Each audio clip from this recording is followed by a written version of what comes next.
2021 ജൂണിലെ question പേപ്പറിൽ നമ്മൾ ഇന്ന് ഡിസ്കസ് ചെയ്യുന്നത് രണ്ടാമത്തെ സെക്ഷൻ എയിലെ രണ്ടാമത്തെ ക്വസ്റ്റ്യൻ ആണ്. Describe the nature of problem solving, discuss the typologies of problem solving and the factors affecting problem solving. അപ്പോൾ ഇതിൽ നമുക്ക് ഡിസ്കസ് ചെയ്യേണ്ടത് 3 കാര്യങ്ങളാണ്: nature of problem solving, typology and factors affecting problem solving. First നമുക്ക് nature of problem solving എന്താണെന്ന് നോക്കാം. അപ്പോൾ ആദ്യം നമുക്ക് പ്രോബ്ലം സോൾവിങ് എന്താണെന്ന് നോക്കാം. പ്രോബ്ലം സോൾവിങ് എന്ന് പറഞ്ഞിട്ടുണ്ടെങ്കിൽ the thought process involved in a person's effort to remove obstacles in the way to achieve the goal state is called problem solving. അതായത് ഒരാളുടെ എഫേർട്ടാണ് എന്തിനുള്ള ഒബ്സ്റ്റക്കിൾസ് റിമൂവ് ചെയ്ത് ഗോൾ സ്റ്റേറ്റിലേക്ക് എത്താനുള്ള ഒരാളുടെ എഫേർട്ടിൻ്റെ തോട്ട് പ്രോസസ്സിനെയാണ് പ്രോബ്ലം സോൾവിങ് എന്ന് പറയുക. ഇതിൽ പ്രോബ്ലം ഫൈൻഡിങ്ങും ഷേപ്പിങ്ങും ലാസ്റ്റ് സോൾവ് ചെയ്യാനുള്ള കാര്യങ്ങൾ ഉൾപ്പെടുന്നത് കൊണ്ട് ഇത് ഒരു മേജർ കൊഗ്നിറ്റീവ് ബിഹേവിയർ ആണെന്ന് പറയാം. ഇനി നമുക്കതിൻ്റെ ഡെഫിനിഷൻസും കൂടി നോക്കാം. First, according to Baron, problem solving involves efforts to develop or choose among various responses in order to attain desired goals.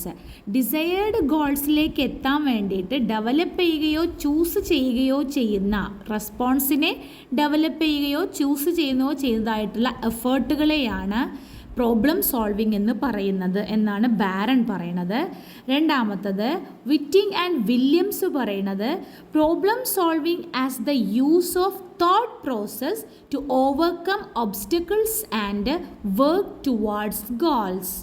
അതായത് നമ്മുടെ തോട്ട് പ്രോസസ്സിനെ ഉപയോഗിക്കുക എന്തിന്? ഓവർകം ഒബ്സ്റ്റക്കിൾസും വർക്ക് ടുവാർഡ്സ് ഗോൾസിനും വേണ്ടി നമ്മുടെ തോട്ട് പ്രോസസ്സിനെ യൂസ് ആക്കുക എന്നുള്ളതാണ് പ്രോബ്ലം സോൾവിങ് കൊണ്ട് ഉദ്ദേശിക്കുന്നത് എന്നാണ് വിറ്റിംഗ് ആൻഡ് വില്യംസ് പറയണത്. ഇനി പ്രോബ്ലം സോൾവിങ്ങിൻ്റെ സ്റ്റേജസ് നോക്കാം. 4 സ്റ്റേജസ് ആണുള്ളത്. ഒന്നാമത്തെ initial state, 2 the operators, 3 intermediate problem States, 4 goal state. ഇങ്ങനെ 4 സ്റ്റേജുകളാണുള്ളത്. അതിൽ ഇനീഷ്യൽ സ്റ്റേജ് നമുക്കറിയാം how the starting conditions R defined ആണ്. ഓപ്പറേറ്റേഴ്സിലാണ് അതായത് നമ്മൾ എന്ത് ചെയ്യണം എന്നുള്ള മൂവ്മെൻറ്റ്സ് ഒക്കെ കണ്ടെത്തുന്നത്. ഇൻ്റർമീഡിയറ്റ് പ്രോബ്ലം സ്റ്റേറ്റ്സിൽ ഫൈനൽ ഗോളിൽ എത്തുന്നതിൻ്റെ മുമ്പുള്ള എല്ലാ കാര്യങ്ങളും അവിടെ ചെയ്തു വെക്കുന്നു. ലാസ്റ്റ് ഗോൾ സ്റ്റേറ്റ് ആണ്. ഇനി ടൈപ്പോളജീസ് ഓഫ് പ്രോബ്ലംസ് നോക്കാം. അതായത് ടൈപ്സ് ഓഫ് പ്രോബ്ലംസ്. ഫസ്റ്റ് വരുന്നത് വെൽ ഡിഫൈൻഡ് ആൻഡ് ഇൽ ഡിഫൈൻഡ് പ്രോബ്ലംസ് ആണ്. വെൽ ഡിഫൈൻഡ് എന്ന് പറഞ്ഞിട്ടുണ്ടെങ്കിൽ അതിലിപ്പോൾ നമ്മൾ നേരത്തെ പ്രോബ്ലംസിൻ്റെ സ്റ്റേജസ് കണ്ടില്ലേ, ഈ എല്ലാ സ്റ്റേജസും വെൽ ഡിഫൈൻഡ് ആയിരിക്കും വെൽ ഡിഫൈൻഡ് പ്രോബ്ലത്തിൽ.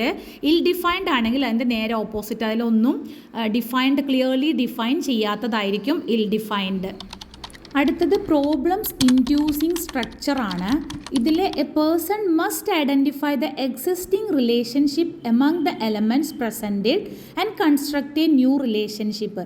ഫോർ എക്സാമ്പിൾ അനലോഗിയാണ്. അനലോഗി പ്രോബ്ലംസ് സോൾവ് ചെയ്യുമ്പോൾ നമുക്കതിൻ്റെ ഒരു എക്സിസ്റ്റിംഗ് റിലേഷൻഷിപ്പ് എന്താണെന്നുള്ളത് നമുക്ക് മനസ്സിലാക്കാൻ വേണ്ടി സാധിക്കണം. എന്നിട്ട് അതിനെ പുതിയൊരു റിലേഷൻഷിപ്പിനെ കൺസ്ട്രക്ട് ചെയ്യാനും സാധിക്കണം. അനലോഗി പ്രോബ്ലംസ് സോൾവ് ചെയ്യുമ്പോൾ 3 കൊഗ്നിറ്റീവ് സ്കിൽസ് ആണ് വേണ്ടത്. അതാണ് process of attribute discovery, process of encoding, process of comparing encoded attributes and evaluating attribute based structure among the elements. ഈ 3 സ്കിൽസ് ഒരു അനലോഗി പ്രോബ്ലം സോൾവ് ചെയ്യാൻ വേണം. അപ്പോൾ ഇതാണ് രണ്ടാമത്തെ ടൈപ്പ് എന്ന് പറയുന്നത് പ്രോബ്ലംസ് ഓഫ് ഇൻഡ്യൂസിങ് സ്ട്രക്ചർ. അടുത്ത ടൈപ്പ് പ്രോബ്ലംസ് ഓഫ് ട്രാൻസ്ഫോർമേഷൻ ആണ്. പ്രോബ്ലംസ് ഓഫ് ട്രാൻസ്ഫോർമേഷനിൽ പറയുന്നത് ഇനീഷ്യൽ സ്റ്റേറ്റിൽ നിന്ന് ഗോൾ സ്റ്റേറ്റിലേക്ക് ചേഞ്ച് ആവാനുള്ള അറ്റംപ്റ്റ്. ഇവിടെ എന്ത് വേണം? എ സീക്വൻസ് ഓഫ് ഓപ്പറേഷൻസ് ഉണ്ടായിരിക്കണം. എക്സാമ്പിൾ പറയുകയാണെങ്കിൽ ടവർ ഓഫ് ഹനോയ്, നമുക്കറിയാം കുറച്ച് ഡിസ്കുകൾ തന്നിട്ട് 3 സ്റ്റെമ്പും തന്നിട്ട് അതിനെ റീഅറേഞ്ച് ചെയ്യാൻ വേണ്ടിയിട്ടുള്ളൊരു പസിലാണത്. ഈ പസിലാണ് ഇതിന് ഏറ്റവും നല്ലൊരു ഉദാഹരണം. ഇനി അവസാനത്തായിട്ട് വരുന്നതാണ് problems of arrangement. Problems of അറേഞ്ച്മെൻറ്റിൽ the problem solver must rearrange and recombine elements in a way. Examples പറയുന്നത് അനഗ്രാം പ്രോബ്ലംസും അതുപോലെ തന്നെ ജിഗ്സോ പസിൽസും ആണ്. ഇതിൽ നമുക്ക് ഓപ്പറേറ്റർക്ക് എന്തായിരിക്കണം? എലമെൻറ്റ്സിനെ റീഅറേഞ്ച് ചെയ്യാനുള്ള ഒരു കഴിവുണ്ടായിരിക്കണം. ഇതൊരു കൊഗ്നിറ്റീവ് സ്കില്ല് ഇവിടെ അത്യാവശ്യമാണ്. അതായത് ഇപ്പോൾ ഒരു എക്സാമ്പിൾ പറയുകയാണ്, നമ്മൾക്ക് കുറേ വേർഡ്സുകൾ ജംബിൾഡായിട്ട് തന്നു, അതിനെ നമ്മൾ റീഅറേഞ്ച് ചെയ്യാണ്, മീനിങ് ഫുൾ വേർഡായിട്ട് അതിനെ റീഅറേഞ്ച് ചെയ്യുമ്പോൾ അതിന് നമുക്ക് നിർബന്ധമായിട്ടും കൊഗ്നിറ്റീവ് സ്കില്ല് യൂസ് ചെയ്തിരിക്കണം. അപ്പോൾ ഇതാണ് പ്രോബ്ലംസ് ഓഫ് അറേഞ്ച്മെൻറ്റ് എന്ന് പറയുന്നത്. ഇനി നമുക്ക് നമ്മുടെ ക്വസ്റ്റ്യൻ്റെ മൂന്നാമത്തെ സെക്ഷനായിട്ടുള്ള ഫാക്ടേഴ്സ് അഫക്റ്റിംഗ് പ്രോബ്ലം സോൾവിങ് എന്താണെന്ന് നോക്കാം.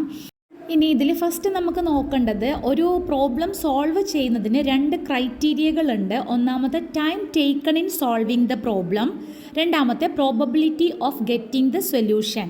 ഇനി ഈ ക്രൈറ്റീരിയക്കനുസരിച്ച് ഒരു പ്രോബ്ലം സോൾവ് ചെയ്യുന്നതിനുള്ള ഫാക്ടേഴ്സാണ് പറയുന്നത്. Nature of the problem, greater the differences between initial and goal states, perseverance set and last one functional ഫിക്സഡ്നെസ്.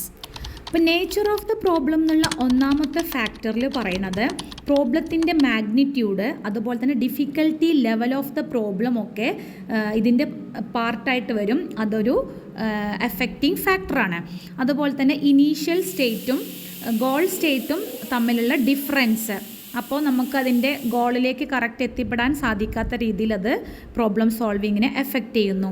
അതുപോലെ തന്നെ പ്രോബ്ലത്തിൻ്റെ സൈസ് നമ്മൾ എക്സ്പെക്റ്റ് ചെയ്തതിനേക്കാളും കൂടുതലാണെങ്കിൽ അത് സോൾവ് ചെയ്യാൻ പ്രോബ്ലംസ് നേരിടും. ഇപ്പോൾ എക്സാമ്പിൾ പറയുകയാണെങ്കിൽ നേരത്തെ ഒരു അനഗ്രാം തന്നതുപോലെ നമുക്ക് വേർഡ്സിനെ റീഅറേഞ്ച് ചെയ്യാനുള്ള ഒരു എക്സാമ്പിളാണ് തരണത് വെച്ചാൽ വലിയ വേർഡാണെന്നുണ്ടെങ്കിൽ അതിനെ സോൾവ് ചെയ്തെടുക്കാൻ കുറച്ച് ബുദ്ധിമുട്ടാവും. അപ്പോൾ നേച്ചർ ഓഫ് ദ പ്രോബ്ലം എന്നുള്ള ഒന്നാമത്തെ ഫാക്ടറാണിത്. ഇനി രണ്ടാമത്തെ greater the difference between initial and goal States, അതെന്ത് ചെയ്യുന്നു? Decreases the likelihood of solution. ഇപ്പോൾ നേച്ചർ ഓഫ് പ്രോബ്ലത്തിലും അത് പറഞ്ഞു, ഇനീഷ്യൽ സ്റ്റേറ്റും ഗോൾ സ്റ്റേറ്റും തമ്മിലുള്ള ഡിഫറൻസ് നമുക്ക് കിട്ടുന്ന സൊല്യൂഷൻ്റെ ഒരു ഒരു ക്വാളിറ്റി കുറയാൻ വേണ്ടിയിട്ട് കാരണമാകുന്നു എന്നാണ് പറയണത്. അടുത്തത് പെർസീവേഴ്സ് സെറ്റാണ്. പെർസീവേഴ്സ് സെറ്റ് എന്ന് പറയുമ്പോൾ tendency to perceive or respond, എന്തിനെ? നമുക്കൊരു കാര്യം തരുമ്പോൾ അതിനൊരു സ്റ്റീരിയോടൈപ്പിക്കൽ മാനറിൽ ഒരു സ്റ്റിമുലസിനെ നമ്മൾ മനസ്സിലാക്കിയെടുത്തിട്ട് പിന്നെ അതിൻ്റെ സീരീസിനെ നമ്മൾ എന്ത് ചെയ്യുന്നു? നമ്മൾ റെസ്പോണ്ട് ചെയ്യുന്ന രീതിയാണ് പെർസീവേഴ്സ് സെറ്റ് എന്ന് പറയുന്നത്. അതായത് നമ്മൾ മുന്നേ സെറ്റ് ചെയ്ത് വെച്ചിട്ടുള്ള ഇൻഫോർമേഷൻസിനനുസരിച്ചിട്ട് പ്രവർത്തിക്കുക. ഫോർ എക്സാമ്പിൾ സിമ്പിളായിട്ട് ഇവിടെ പറഞ്ഞത് McDonald, Mac Mohan, McGregor, ഇതൊക്കെ നമ്മളിങ്ങനെ വായിച്ച് വരുമ്പോൾ മെഷീനറി എന്നുള്ള ഈ സ്പെല്ലിങ് കണ്ടിട്ട് നമ്മൾ മാക്കിനറി എന്ന് വായിക്കുകയാണെങ്കിൽ അതാണ് ഇവിടെ വരുന്ന പെർസീവേഴ്സ് സെറ്റ് എന്ന് പറയുന്നത്. പക്ഷേ ഇതിനെ നമുക്ക് പ്രോബ്ലം സോൾവിങ്ങിൽ പ്രാക്ടീസ് കൊണ്ടും ട്രയൽ കൊണ്ടും മാറ്റിയെടുക്കാൻ പറ്റുന്നതാണ്. അപ്പോൾ ഇതാണ് പെർസീവേഴ്സ് സെറ്റ് എന്ന് പറയുന്ന ഒരു ഫാക്ടർ. അടുത്തത് ഫങ്ഷണൽ ഫിക്സഡ്നെസ് ആണ്. ഫങ്ഷണൽ ഫിക്സഡ്നെസ്സിൽ പറയുന്നത് ഇപ്പോൾ നമ്മൾ ഡെയിലി ലൈഫിൽ നാം ഉപയോഗിക്കുന്ന സാധനങ്ങളെ കാറ്റഗറൈസ് ചെയ്തിട്ട് അതിൻ്റെ ഓരോ കാര്യത്തെപ്പറ്റി നമ്മൾ ചിന്തിക്കുമ്പോഴും അതിൻ്റെ ഫങ്ഷൻ എന്താണെന്നും എന്തൊക്കെയാണ് അതുകൊണ്ടുള്ള ഉപകാരങ്ങളെന്നൊക്കെ നമ്മളിങ്ങനെ ഒരു തോട്ട് പ്രോസസ്സ് നമുക്കുണ്ടായിരിക്കും. ഇതാണ് ഫങ്ഷണൽ ഫിക്സഡ്നെസ് എന്ന് പറയുന്നത്. ഇത് ഒരു മെൻ്റൽ സെറ്റിൻ്റെ ഒരു എക്സാമ്പിൾ കൂടിയാണ്. ഈ ഫങ്ഷണൽ ഫിക്സഡ്നെസ് ആണ് അവസാനമായിട്ട് വരുന്ന ഫാക്ടേഴ്സ് എഫക്റ്റിംഗ് പ്രോബ്ലം സോൾവിങ് എന്നുള്ളത്. അപ്പോൾ ഇത്രയാണ് ഈ ക്വസ്റ്റ്യൻ്റെ ആൻസർ എന്ന് പറയുന്നത്. എല്ലാവർക്കും മനസ്സിലായെന്ന് വിചാരിക്കുന്നു. Anyway, thank you for watching.